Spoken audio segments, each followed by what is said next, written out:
The whooping crane is the tallest bird in North America. It stands 5 feet tall and has a wingspan of over 7 feet. It is an endangered species and one of the rarest animals on Earth. In 1940, there were thought to be only 14 individuals surviving in the wild. Today, through the vigilant conservation efforts of many, the wild population has slowly and steadily grown. To hedge against disaster, scientists have employed some remarkable techniques in attempts to establish new and separate flocks. Join us to learn more about this amazing animal and about the network of partners working for its conservation.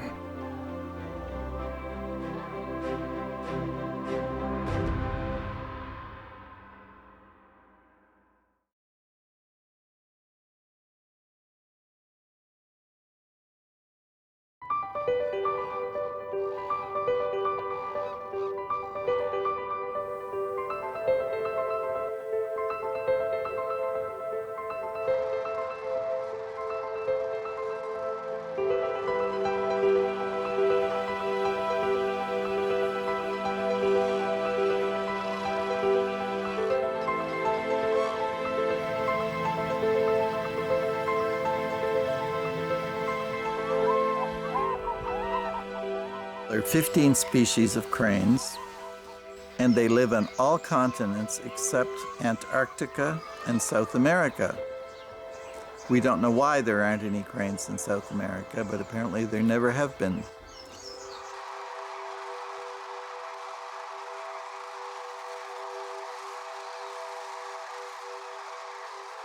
Four of them are doing quite well. The sandhill crane of North America is the most abundant of all the cranes.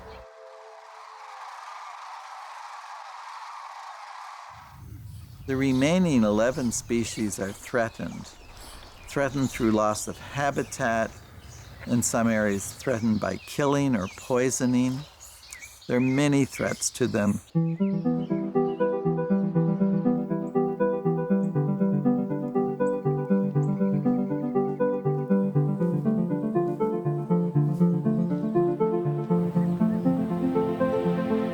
I think the common denominator among all cranes are monogamy, long life.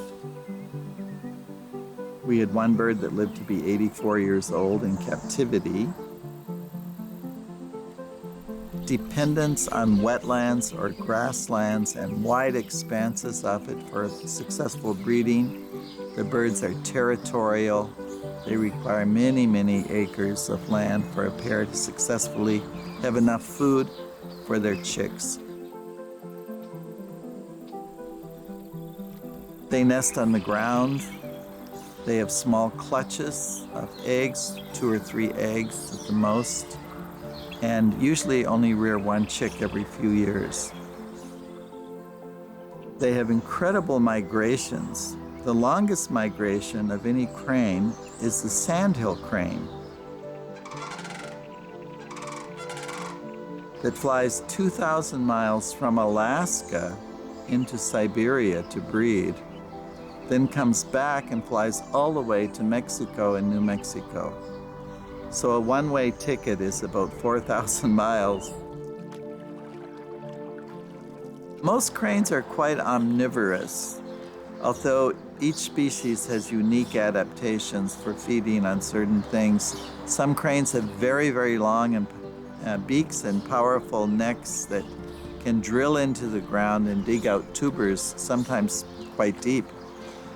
Other cranes are more skilled in catching fish, and others grabbing insects or grazing like a goose.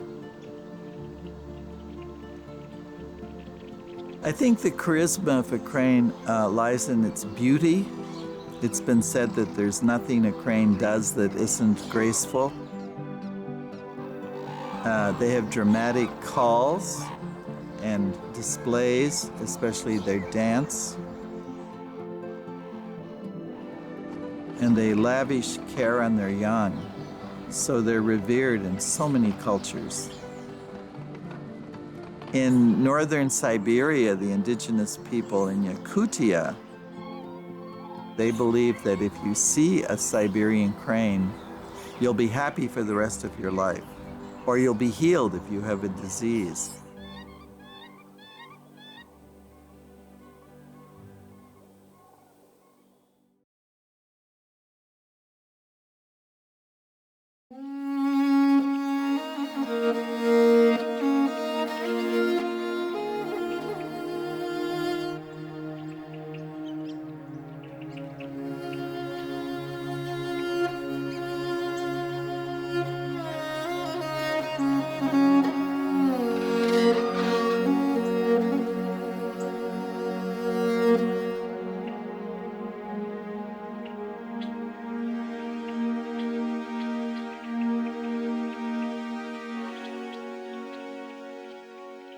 The dramatic impression wild whooping cranes make on those fortunate enough to see them can defy description.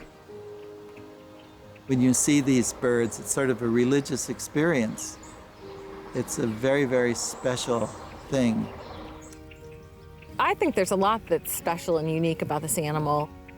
One of the biggest things is they are the tallest bird in North America, so visually they are quite striking. They're a huge bird, bigger than anything anybody else is used to seeing. A lot of folks think that egrets and herons and storks are big, but a whooping crane is significantly larger. They're bright white with black wingtips and a red head, so they're very visually striking. The whooping crane is so white that they actually shine. And when they fly, it's really a spiritual experience to see them because they're so beautiful in flight and so enormous. And they're calling at the same time, and this great call floats over the landscape. They really captivate the imagination. They're just one of the most charismatic birds.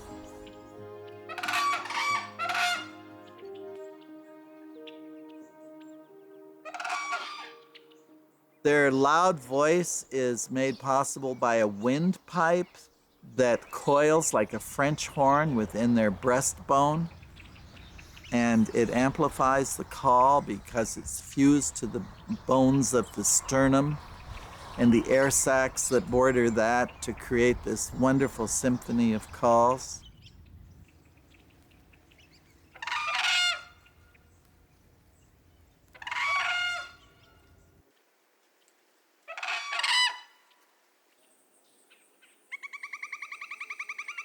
Cranes go back millions of years in the fossil record. They're one of the oldest groups of birds, together with the loons. Whooping cranes exhibit many remarkable qualities. They tend to mate for life, living as long as 30 years in the wild.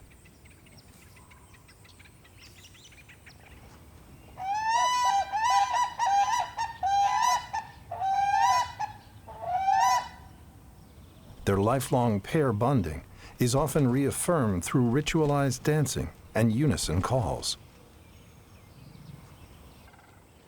Whooping cranes become sexually mature at 3 years old, but often do not breed successfully until they are 5. Typically, a whooping crane couple will raise only one chick at a time. Their family will stick together until the chick is about a year old, when it will be pushed out to find its own mate. Whooping cranes are tremendous travelers. They migrate down from Wood Buffalo National Park, very remote part of Canada, and it's about 2,500 miles down here to the Aransas area. And generally in the fall, it'll take them a month or a little more to make the migration, so it's quite a long migration.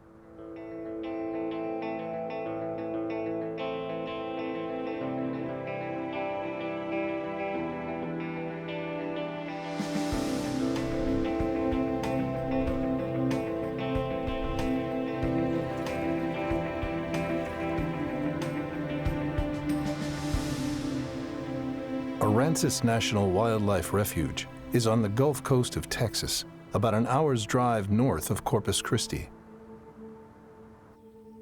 The refuge was created by Franklin Roosevelt in 1937, specifically to protect winter breeding habitat for migratory birds and waterfowl.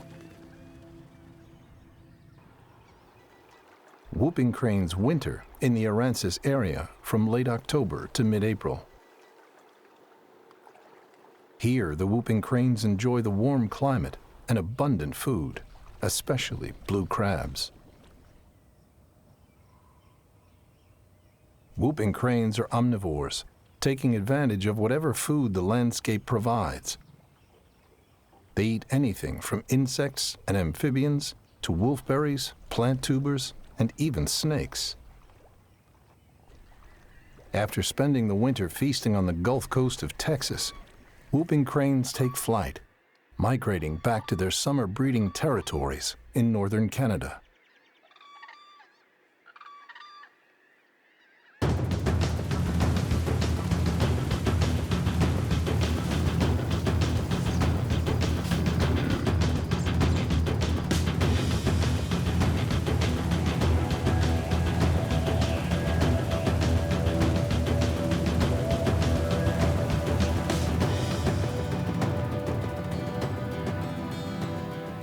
Wild whooping cranes nest in Wood Buffalo National Park, which straddles Canada's Alberta and the Northwest Territories. Because of the park's remoteness and vast size, it is roughly the same area as Switzerland. It wasn't until 1954 that whooping cranes were discovered nesting here. Scientists knew that they traveled north, but where had been a mystery. The whooping crane was lucky in that a little group lived in a wetland complex in the boreal forest zone of northern Canada, what is now Wood Buffalo National Park. Was it not for that little disjunct population, probably the bird would be extinct. As European settlement pushed through North America in the 19th century, environmental pressures on whooping cranes and other species were intense.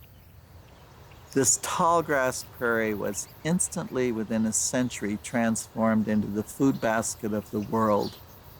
The marshes were drained, the trumpeter swans, the sandhill cranes, the bison, the elk, they all disappeared with the arrival of the European pioneers. Before really the Migratory Bird Treaty Act in 1918, it was sort of an all-out assault on a lot of migratory birds, such as whooping cranes. Their habitat was being lost, their wetlands were being drained. Whooping cranes are a more specialized bird. They're a more wetland-dependent bird. And so as wetlands were converted primarily to agriculture across the United States, they could not adjust quickly enough to the changing landscape and the changing habitat. And so their numbers declined, and they literally almost went extinct. In 1940, there were only 15 or 16 birds, and we think there were only like 3 breeding pairs.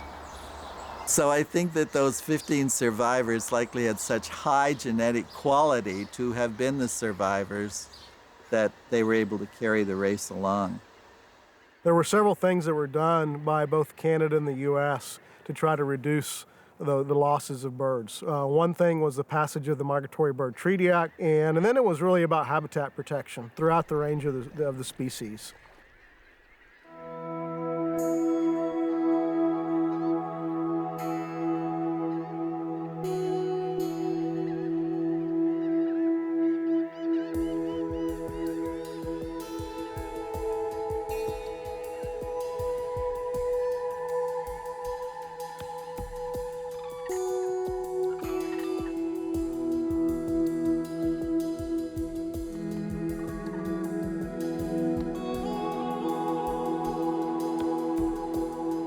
After more than 75 years of conservation effort, there has been steady, slow success bringing the whooping crane back. However, a lot more work remains to be done.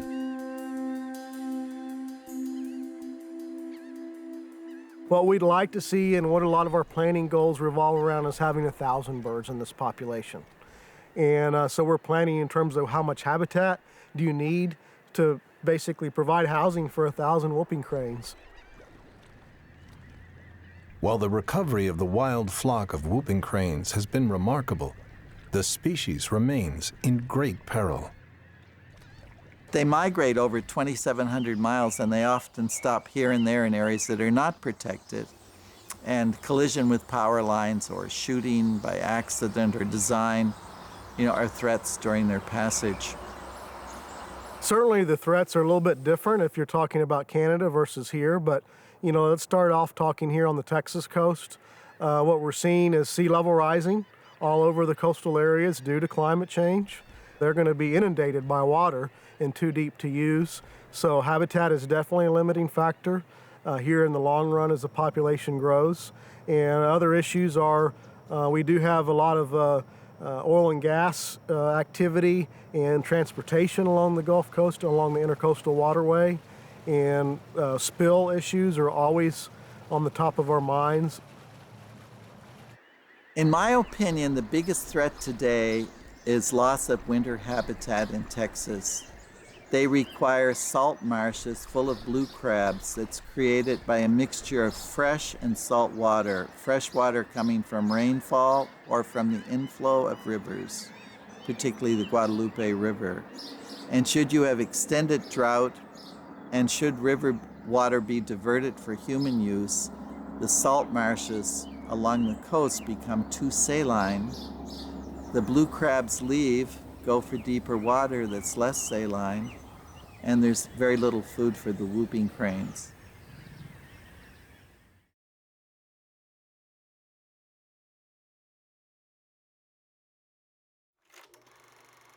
Because of the precarious position of the wild flock, scientists established a species bank to hedge against catastrophe. Pardon the expression, but you don't want all your eggs in one basket. So back in the 60s, the US and Canadian governments decided to establish a captive flock of whooping cranes, which now has almost a couple of hundred birds in it at a variety of centers, and they're breeding very well. That's the species bank. And from that captive flock, the idea has been to try to establish new flocks in the wild. As you can imagine, back when the numbers were so low in the 40s or 50s, a lot of conservationists at that time said, well, we need to bring some of these birds into captivity as an insurance policy in case the species goes extinct. And so we did that in 1967 at Patuxent Wildlife Research Center, and they started a captive breeding program. And the idea was behind that, once we had birds captively breeding, was to reintroduce them to former portions of their range where they existed in the past but are no longer there.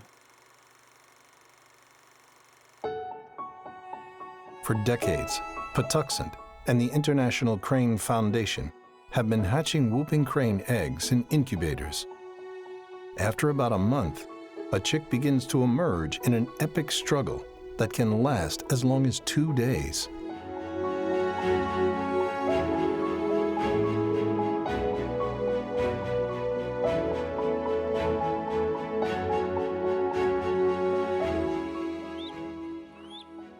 The birds that have been raised in captivity are part of bold experiments to establish 2 new self-sustaining flocks.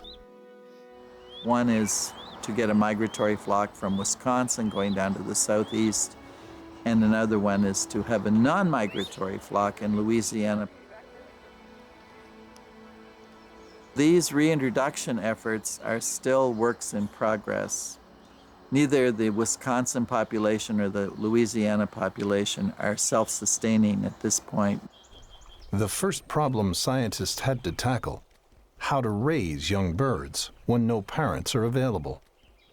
First, the experiment was done to put whooping crane eggs in sandhill crane nests, and the sandhill raised those birds, but they were sexually imprinted in sandhill cranes, so they wouldn't pair with whooping cranes. So we knew we couldn't raise them by other cranes. So a remarkable scientist, Dr. Rob Horwich, came into my office in 1986 and said, "George, I'd like to try to raise whooping cranes with crane-costumed people." And I thought, well, Rob, cranes aren't that dumb. They'll know that it's a fake, and they won't be afraid of people. But I was completely wrong. With a phenomenon known as imprinting, a freshly hatched chick believes the first thing it sees is its parent, even if it is a human. Well, when the cranes first hatch, they identify, with like the first moving object they see as their mother. And so we capitalize on that. We have to teach the young chicks to eat because they don't know how to eat on their own, and that'll take 4 or 5 days. And we wear costumes, not to look like a crane, but just to hide the human form. So if they go through their first 3-4 months of life without seeing an actual human and just seeing us shrouded in that costume, then when they are released and they see a human, it should be unusual, and we hope that makes them afraid.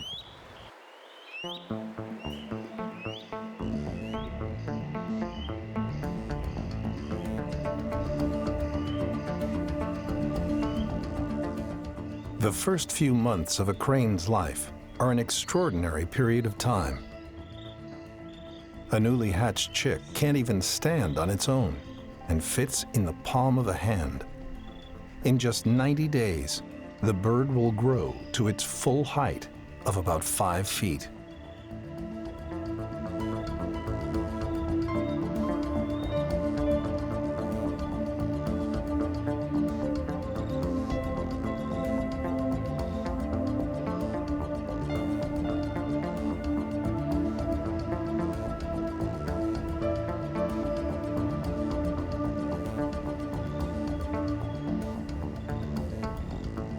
The chicks can grow up to 1 inch a day. They can gain over 20% of their body weight. Actually, many of our parent-reared birds can gain 20 to 30% of their body weight in 1 day. And close to 3 months, they're flying. They're ready to go on migration. During this time, the vulnerable birds need constant care, just as their parents would provide in the wild. We teach them to eat and to drink where their source of food and water is, and we also have to exercise them. They're in a fairly small pen, and with their parents, they would walk miles a day. So we have to walk them, and we also swim them. That's a good non-impact exercise.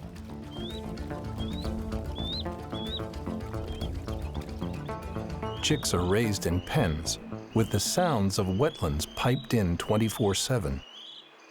Silent and costumed, veterinarians and technicians use hand puppets to nurture the young birds. The biggest challenge probably is how to go about raising the chicks and not giving them so many clues that we're people. The costume itself is sometimes a great challenge because you can't see very well and you're not putting out your hands in order to grab something, so you're trying to grab something with a covered hand, a wing. Just keeping up with the chicks growing very quickly. Is everybody eating? Are they dealing okay with our next change? As a bird gets older, we give them larger spaces. We take them for bigger walks. Are they still eating? Are they now gaining too much weight because they start growing like weeds? And then all of a sudden they've got wonky legs and we have to do hydrotherapy.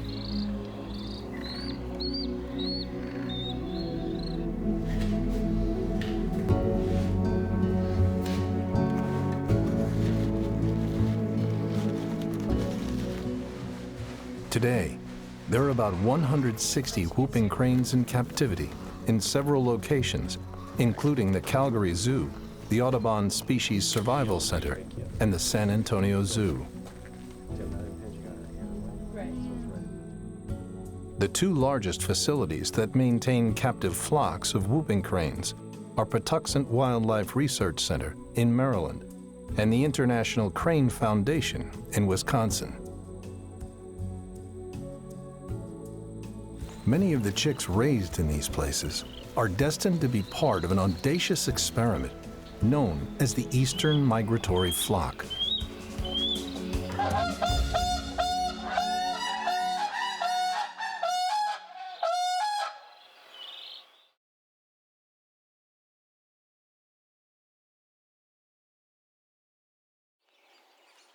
Before they could begin the experiment, special provisions needed to be applied to the Endangered Species Act to make the presence of an endangered animal on the landscape compatible with private land ownership. Of course, a reintroduction of an endangered species around your property is kind of a scary thing for private landowners to think about. What does that mean? Am I going to get more regulations put upon me? That kind of thing. One of the regulations that the Fish and Wildlife Service uses now to do endangered species reintroductions is what we call identifying non-essential populations, populations that we can basically experiment with that aren't fully covered under the Endangered Species Act. And so you can try these different things and you can be a little more flexible with these populations than maybe you would, feel comfortable doing with a natural population. Particularly in areas of reintroductions, there is no impact from a private landowner standpoint, no additional regulation that you have to face from having endangered species on your land. With the captive bred whooping cranes designated non-essential, the experiment could begin. We know in the Midwestern part of the U.S., we had migratory whooping cranes in the historic past. Iowa, for instance, was a big nesting area for whooping cranes, and they migrated, we think, to the southeastern part of the U.S. And so the idea was to try to replicate that. And a lot of what we do with species recovery is try to, as best we can, go back in time and help the animals make it on their own based on what we know from what they did previously. We established that population in 2001, and the initial goal was just to have put captive reared whooping cranes back in a natural environment, teach them to migrate, and hopefully have them nest and breed on their own. At the time, the Fish and Wildlife Service and all of our partners really felt like the birds wouldn't learn on their own how to migrate. We didn't know if that was a natural instinct or not. And we proposed to the DNR of Wisconsin, would you be interested in having whooping cranes? And they were very, very open to the idea, which is so important that you had strong state support. I also brought that concept of flying the cranes with an ultralight to the recovery team and was not laughed out of the room.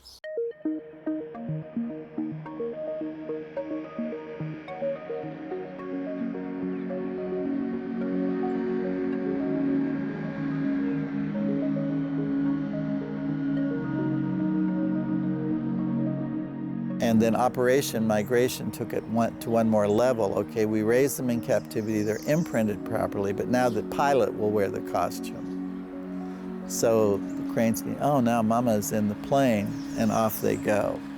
And blending those two things together resulted in most of the birds that are in the migratory population. Birds raised in captivity were packed up and transported to Necedah National Wildlife Refuge in Wisconsin to learn to migrate.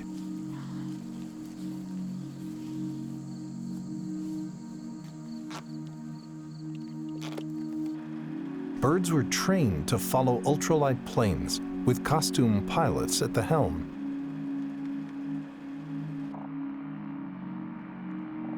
The birds were then led on a fall migration to St. Mark's National Wildlife Refuge in the Florida Panhandle to spend the winter.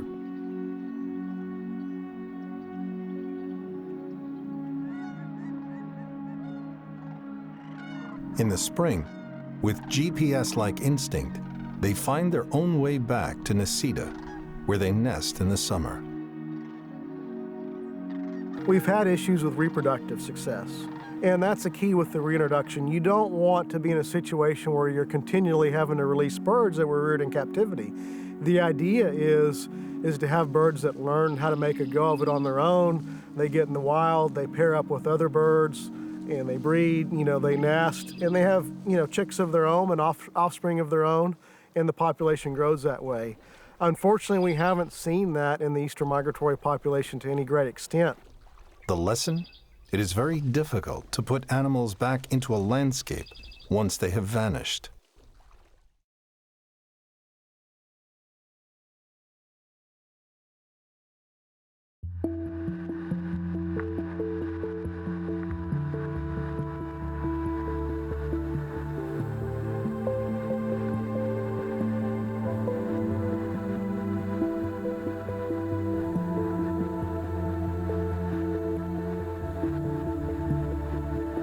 After 15 years of steady reintroductions, the ultralight program was phased out in favor of other release techniques. Ultralight helped teach the birds how to migrate in a novel, new environment. And that was key in making the reintroduction successful from the get-go. But, over time, the birds that had been there several years and had started to grow up, migrating between Wisconsin and Florida, could teach the new birds. So we felt like, okay, this is one portion, ultralight migration is one portion of this reintroduction program that we can basically scale back from and let the birds do it on their own, because they can do it on their own now. We're trying to get away from artificiality, if you will, and trying to have reduced human assistance and try to get the birds to be truly wild birds in the environment and learn on their own. Again, early on, we established a captive population. We only had a few whooping cranes in the wild, and we were trying to get as many back out of the environment as possible. Now, as the captive populations have grown, we have enough pairs out there in captivity to rear chicks on their own.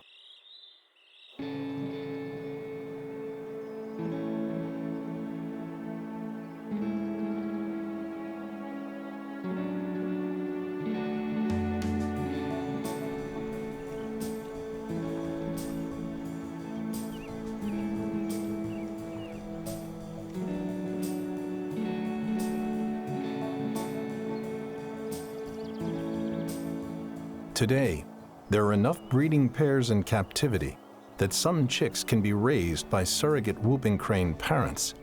The technique is called parent rearing.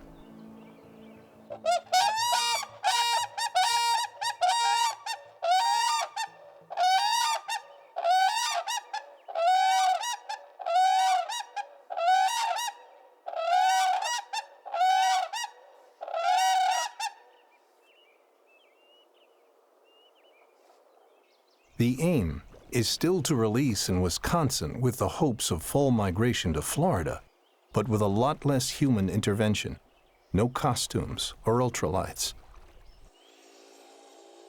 In this experiment, captive raised birds are flown from breeding facilities to Wisconsin and put into temporary holding pens. They are given time to acclimate to their new surroundings.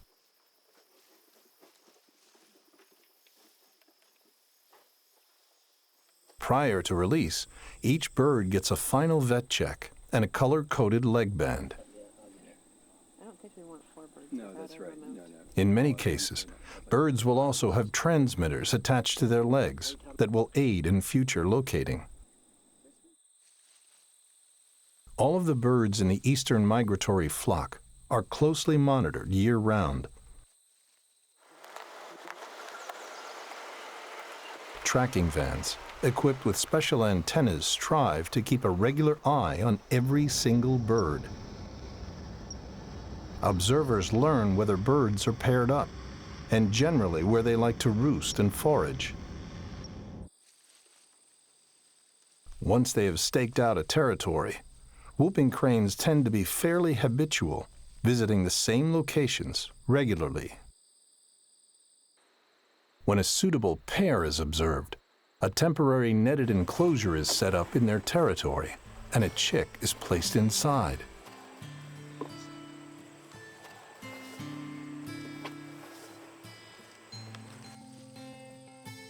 This allows the birds to get used to one another without the possibility of harming each other.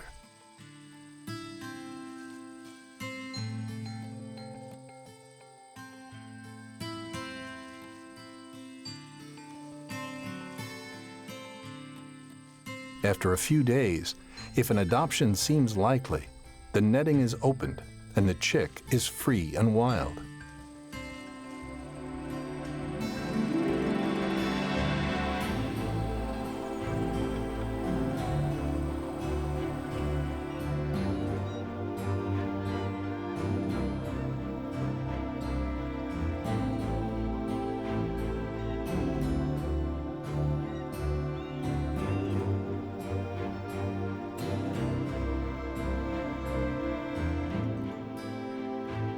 The technique works, and chicks are adopted by surrogates and led the way to Florida on fall migration.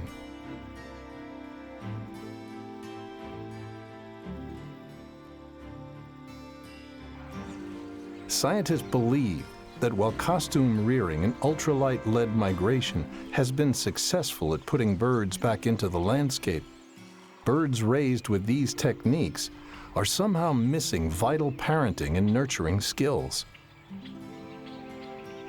It will be a few years yet to see if this move will improve the reproductive success of the eastern migratory flock.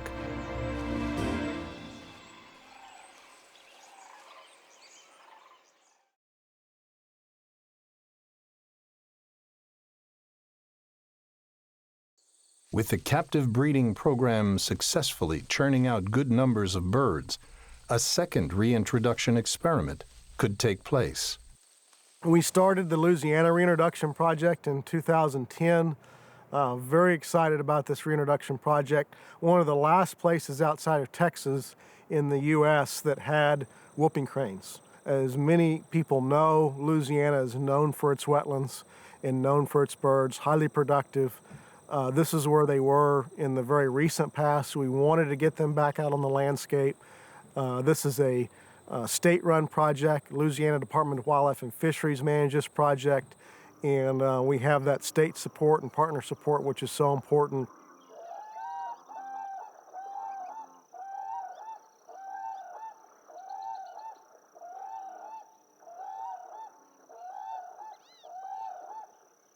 Louisiana historically had both migratory birds that came down and spent the winter in Louisiana, and there was a non-migratory population that lived and nested in Louisiana. That non-migratory population was the last one to survive in Louisiana and was the last known nesting in North America in 1939.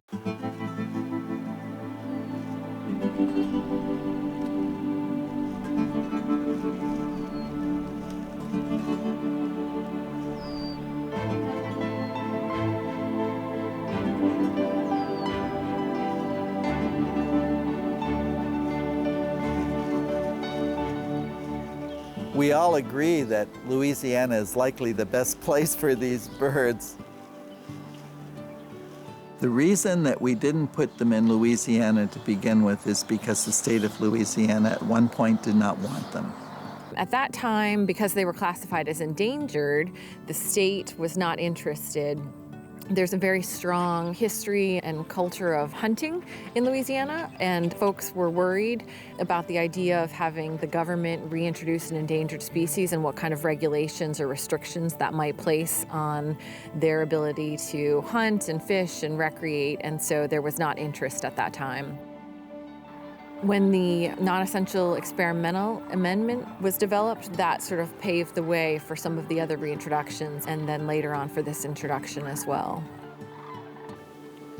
So the presence of the birds on private land does not prevent the farmer or the landowner from being able to go about their routine business. So if they need to cut their rice or drain their crawfish fields, they can do that even with the birds on their property.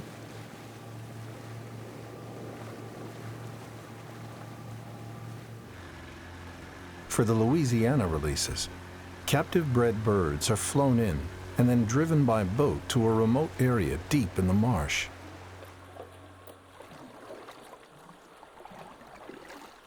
So once we get out to the release site, each bird is taken out of its box. They are looked over by our veterinarian to make sure that they did well during the shipment, which they all did. We went ahead and did the banding, gave the birds their permanent color bands and transmitters, which will identify them and allow them to be tracked once they're released.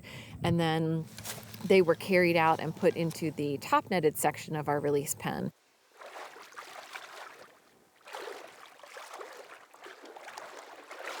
They are sort of forced to stay in that area for now as they sort of adjust to their bands and transmitters and adjust to their completely new surroundings. And then they will be released in a couple weeks, and we will continue to monitor them. Likely they'll stick around that general area, but at that point they truly will be free to leave the area if they choose. In order to eventually downlist or delist the whooping crane from endangered to say threatened, or maybe eventually say that it's recovered, we have to have specific goals. Specifically, we're sort of aiming for around 130 birds and 25 breeding pairs.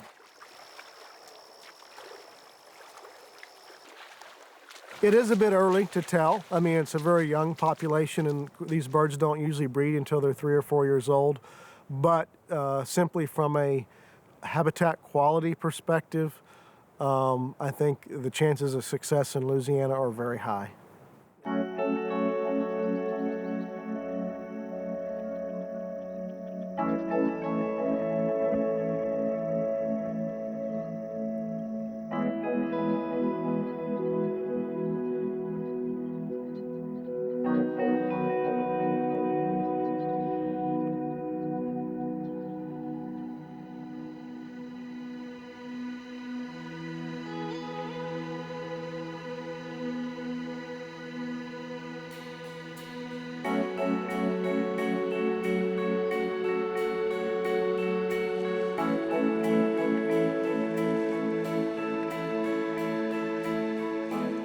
The Louisiana program has seen remarkable success. After an absence of more than 75 years, whooping crane chicks are once again hatching here.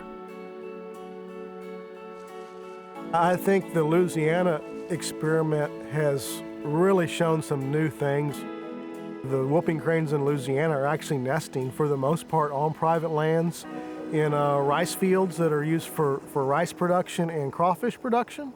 And so it's the working lands model. I mean, you have an endangered species using an agricultural habitat, very compatible, providing a lot of food resources, a good nesting habitat. And the farmers are working right alongside the whooping cranes. Louisiana has been great. The state has been great to work with those landowners, help them understand the importance of the species and why.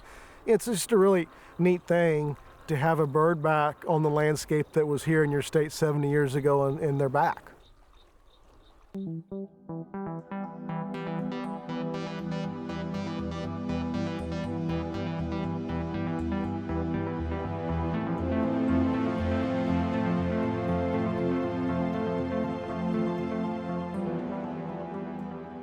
We certainly expect that not all birds will survive. Some birds will get sick and die. Some birds will be taken by predators. Birds occasionally hit power lines, but I would say that shooting is unfortunately probably the biggest concern for the Louisiana birds. We have had some poaching issues, unfortunately, both in the eastern population as well as in Louisiana. What we've seen is, at least what we think, is people going out in the landscape that are shooting for fun and shooting a white bird. They don't know what it is. Ends up it's an endangered whooping crane. Bad deal. The numbers are small enough in the reintroductions that habitat's really not the limiting factor. They've got a lot of habitat to use, but we've just got to let their numbers get large enough to fill that habitat. But I mean, if you shoot them before they can survive and breed, you know, we're not going to get there.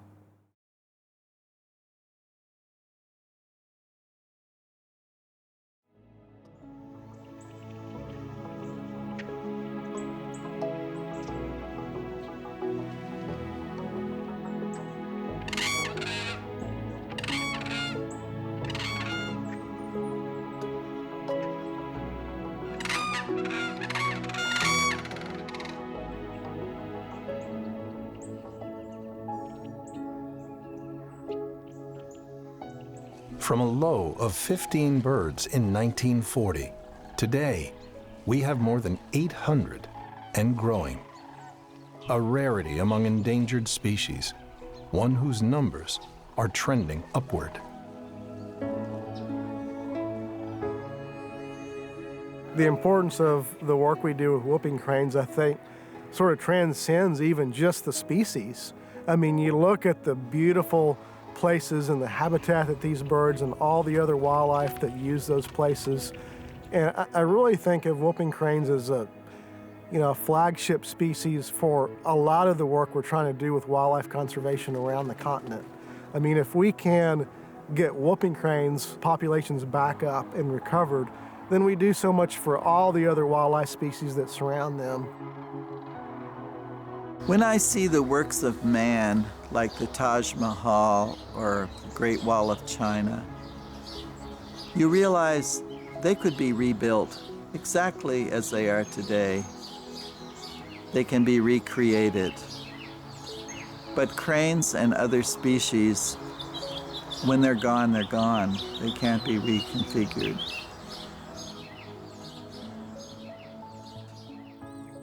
With whooping cranes, they are a big charismatic species, but if you are going to protect whooping cranes, you have to protect the habitat that they need. And the habitat that they need is wetlands, and wetlands are important for lots of other species, lots of fish and crawfish and snails, things that might not be as exciting or might not get people as excited because it's a tiny little snail or something. A 5-foot tall bird can be much more appealing than other species, but if you protect that habitat is valuable and needed by a lot of other things. And wetlands are important for people, so it's a benefit for people too. As there's more and more of us and hopefully more and more whooping cranes, we've got to find that mesh and that match where humans and endangered species can live together. Same thing here on the Texas coast that winters the natural population. It's a growing human population too. And, we're building houses to live in, we're building recreational areas. So I think a real key moving forward in the next 100 years is how do we make that work for both us and the whooping cranes? I am a firm believer that we can make it work, but we've all got to be thoughtful about that. Ultimately, this project and other projects do not succeed or will not succeed without public support. So it's important for the general public to be involved. I think the whooping crane has made a dramatic recovery in the traditional flock that migrates from Canada to Texas. And I'm hopeful that the new populations will also be successful. I think that whooping crane conservation is a forever task. And at this moment in history, the people that are involved have a huge responsibility, which must be passed on eventually to other people. And if these treasures are to be kept on our landscapes in North America, it's going to require continued vigilance and creative programs. I'm from the area right here on the Texas coast. I grew up just about 60 miles south of Aransas and grew up coming here to this refuge on scouting trips. Remember seeing, climbing up the observation tower probably when I was a teenager and seeing whooping cranes for the first time. And then when I was fortunate enough to get this job and start again here at Aransas, the first time I brought my 2 boys out here and showed them their first whooping crane. And, I think it just, signifies the beauty of nature and gives, everyone an opportunity to sort of decompress and get out in the natural environment and get away from all the worries of the world and think about why we're all here.